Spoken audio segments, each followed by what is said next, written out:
میں آپ سب کا شکر گزار ہوں کہ آپ کیبنٹ کی میٹنگ کے لیے تشریف لائے ہیں۔ حالیہ دنوں میں جو پاکستان میں طوفانی بارشیں ہوئی ہیں اور جو دریاؤں میں جو طغیانی آئی ہے، اور خاص طور پر کے پی میں جو کلاؤڈ برسٹ ہوئے اور جو فلیش فلڈز آئے، اس سے بے پناہ جانی نقصان ہوا ہے اور مالی نقصان ہوا ہے۔ ابھی ہم 2 دن پہلے گئے تھے بنیر میں، اور وہاں پر بے پناہ جانی اور مالی نقصان ہوا۔ اسی طرح سوات میں، سوابی میں، مانچیرہ میں، شانگلہ میں، اور اس حوالے سے وفاقی حکومت نے مل کر صوبائی حکومتوں سے بھرپور اس میں ہاتھ بٹایا ہے اور بھرپور خلوص کے ساتھ تعاون کیا ہے۔ اس میں ہمارے جو وزیر منسٹر آف پاور لغاری صاحب، منسٹر آف کمیونیکیشن خان صاحب، اور سیکرٹریز، اور اس کے علاوہ انفارمیشن منسٹر نے پوری طرح جو یہ کاوشیں ہوتی رہیں اس کو اجاگر کیا۔ چیئرمین این ڈی ایم اے نے وہاں پر جو امدادی سامان جو بھجوایا، اور امیر مقام صاحب کی وہاں پر لیڈرشپ میں بے پناہ کام ہوا ہے۔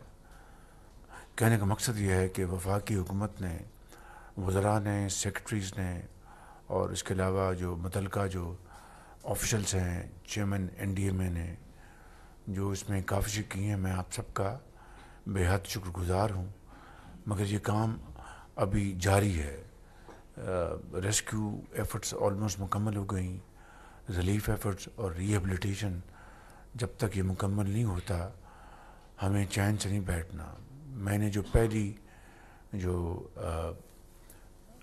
ٹرانچ ہے کمپنسیشن کی، کمپنسیشن جن کے پیارے چلے جائیں دنیا سے تو ان کے لیے تو یہ کمپنسیشن بے معنی ہو جاتی ہے، لیکن ظاہر ہے کہ انہوں نے دنیا میں رہنا ہے، زندگی گزارنی ہے، اور بچوں کا پیٹ پالنا ہے، تعلیم دینی ہے، ان کو علاج معالجہ اور کاروبار، ملازمت جو بھی ہے، تو یہ تو جب تک زندگی ہے تو اس کے ساتھ یہ چیزیں جڑی ہوئی ہیں۔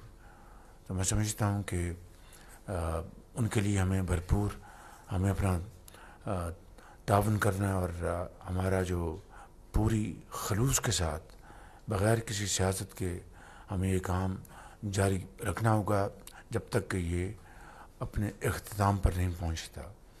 اس حوالے سے افواج پاکستان نے بھرپور اس میں اپنا حصہ لیا اور لے رہے ہیں۔ میرے ساتھ سپہ سالار میرے ساتھ تھے جب ہم بنیر گئے، وہاں پر ہم نے پریزنٹیشن لی صوبائی حکومت سے اور وفاقی حکومت، اور پھر خود کو کمانڈر پشاور نے ایک بڑی بھرپور پریزنٹیشن دی، اور سپہ سالار اس کام کے لیے خود لیڈ کر رہے ہیں، اور افواج پاکستان نے، پاکستان آرمی نے جگہ جگہ پہنچ کر، مشکل ترین علاقوں میں پہنچ کر انہوں نے وہاں پر لوگوں کو ریسکیو کیا، وہاں پر ان کو نکالا پانی سے، ہیلی کاپٹر استعمال ہوئے۔ تو میں سمجھتا ہوں کہ یہ ایک مشترکہ ہم سب کی ذمہ داری ہے، اور انشاءاللہ مل کر ہم یہ کام جاری و ساری رکھیں گے۔ لیکن سب سے بڑھ کر جو اصل بات وہ یہ ہے کہ اس میں یہ 2022 میں بھی آفت آئی، اور بڑی شدید آفت آئی۔ اس وقت سندھ اس کا سب سے بڑا نشانہ تھا، اور بلوچستان اس کا نشانہ تھا، اس کے بعد درجہ بدرجہ کے پی، اور پھر پنجاب میں 1-1.5 ضلع تھے جنوبی پنجاب میں، اور سندھ میں سب سے زیادہ تباہی ہوئی تھی۔ آپ اس سے اندازہ کر لیں کہ اتنی تباہی کے باوجود صرف 100 اموات ہوئیں، اور اس مرتبہ ٹوٹل پاکستان میں 700 سے زیادہ اموات ہوئی ہیں، اور صرف کے پی میں 400 سے زیادہ اموات ہوئی ہیں۔ اس کی وجہ یہ ہے کہ جب پہاڑوں سے وہ بڑے بڑے پتھر اور درخت پانی کے ساتھ ایک سپیڈ کے ساتھ چلے آ رہے ہوں تو کون ٹھہر سکتا ہے اس کے آگے. اور آنن فانن، یعنی ان کو یہ بھی ٹائم نہیں ملا وہ جا کے بیچارے اپنے بچوں کو لے کے، جن کو موقع ملا وہ ان کی جانیں بچ گئیں، لیکن جن کو موقع نہیں ملا تو ان کو دیکھتے دیکھتے آنن فانن وہ اللہ کو پیارے ہو گئے. تو یہ وجہ ہے کہ 2022 میں معاشی نقصان بے پناہ ہوا، لیکن جانوں کا جواب 100 تھا، اس دفعہ 700، جس میں 400 سے زائد کے پی میں ہیں. تو میں سمجھتا ہوں کہ اس میں کلائمیٹ چینج کی جو ذمہ داری ہے وہ بڑھ چکی ہے، اور اس میں کوئی سستی یا کسی قسم کی کمپلیسنسی کی کوئی گنجائش نہیں ہے. تو باقی جو ادارے ساتھ جڑے ہوئے ہیں، منسٹریاں جڑی ہوئی ہیں، ان کو بھی اس میں اپنا بھرپور حصہ ڈالنا ہے. ابھی آپ نے دیکھا کہ 3 دن پہلے کراچی میں ایک انتہائی تباہ کن بارش ہوئی ہے. چیف منسٹر سندھ سے بھی بات ہوئی فون پہ، ان سے میں نے اظہار ہمدردی کیا. بلاول بھٹو صاحب سے میرا رابطہ ہوا. اسی طرح جی بی میں، گلگت بلتستان میں، آزاد کشمیر میں خود وہاں پر گیا تھا گلگت بلتستان. وہاں پر ہمارے وفاقی وزراء نے، سیکرٹریز نے بہت کام کیا ہے، اور وہ کام ابھی بھی جاری و ساری ہے. لیکن یہ ہماری سب کی ایک مشترکہ ذمہ داری ہے جسے ہمیں نبھانا ہے. اور آخری بات اس حوالے سے یہ کرنا چاہتا ہوں کہ کب تک صوبائی حکومتیں اور وفاقی حکومت ان چیزوں کی کمپنسیشن دے گی جو کہ بالکل غیر قانونی طور پر جو تعمیر کی گئیں.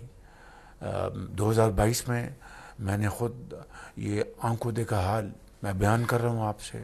تو میں سمجھتا ہوں کہ ہمیں ان چیزوں کو ہمیں مد نظر رکھنا چاہیے. میں بہت جلد ایک میٹنگ میں بلانے والا ہوں جہاں پر ہم بات کریں گے کہ یہ جو دریا کے اندر جو کنسٹرکشنز ہیں، چاہے وہ ہوٹلز ہیں، چاہے وہ ریسٹورنٹس ہیں، چاہے وہ گھر ہیں، کہ جناب خوبصورتی ان کو دکھانی ہے. بھئی یہ خوبصورتی قیامت خیز خوبصورتی چاہیے آپ کو، یا وہ خوبصورتی چاہیے جہاں پر انسانی جانیں جو ہیں وہ ممکن حد تک ان کو بچایا جائے.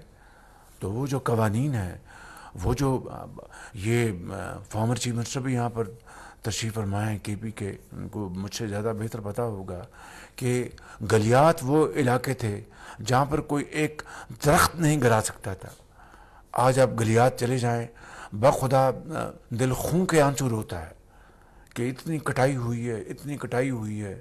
وہاں پر پلازے بن گئے، وہاں پر گھر بن گئے. یہ تباہ کن حالات جو کہ ایک قدرتی آفت ہے، اس کے ساتھ مین میڈ ڈیزاسٹر جو ہے، اس کی کوئی گنجائش نہیں ہے.